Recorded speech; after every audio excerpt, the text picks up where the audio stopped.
Hi, welcome to a new episode of Introspection with Adeyinka. In this month, our theme is on productivity. And I thought I'd begin by sharing with you some of the most insightful productivity secrets I have discovered in my journey so far. This journey began during my undergraduate years when I discovered that many of the guys who were doing significantly better in school weren't necessarily the guys we were seeing a lot in the library. And that began to raise my curiosity as to what exactly was it.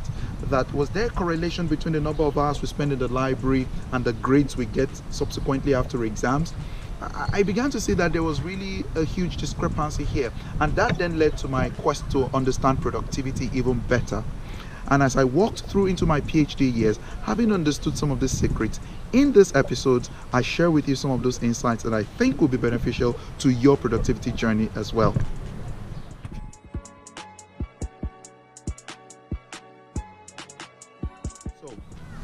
The key is to understand that there is a rhythm to productivity, and we call it the productivity rhythm. In fact, if you want to see it this way, see it in terms of a sigmoid curve, that curve that goes up and down. There are peaks and there are troughs. And for instance, we have what we call the Ultradian rhythm of productivity, which simply suggests that we have a range of between 90 to 120 minutes when we are most effective, and inside that 90 to 120 minutes, and inside that time we're able to achieve a lot, after which we get into a depression or a trough, and where we need to have a 20-minute break before we can begin to see another ascent in our productivity. Well, how exactly do we do this? See you shortly.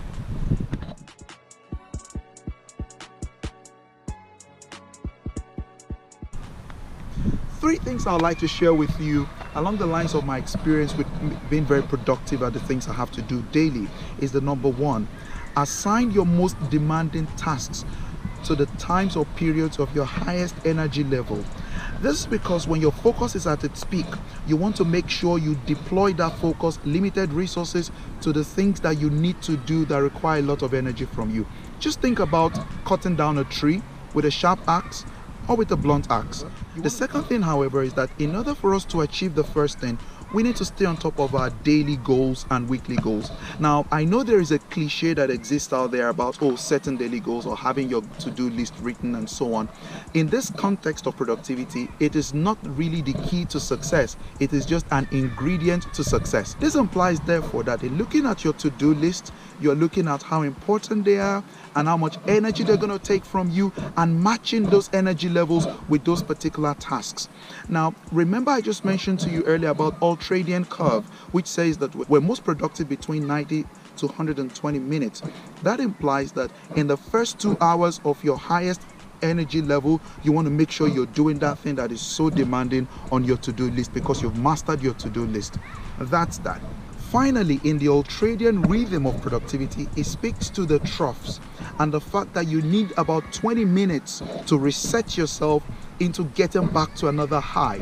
And I want to speak to you about what you do with your breaks, and that's the third thing. Now, what are breaks really meant for? They are meant to help us recharge, refresh, and refocus our energy so we can go back on a very quick all-time high again, and then have another 90 to 120 minute dash of energy, focus, and productivity. But what you do in 20 minutes to get your energy levels back up is very critical. You must master the difference between activities that get your energy levels high, which means they help you gain energy, and those that drain your energy. Get up from where you've been working, change environment, take a walk, play a game, do something that makes you feel good. One of the things I did during my PhD, which I think is very good, and please don't judge me on this, is I had a lot of games around me. There was something about playing those games and finishing those stages that released some kind of endorphins in me that made me feel good. And because they were games I really enjoyed, I felt so refreshed after playing them, and I quickly took that energy into my next tasks.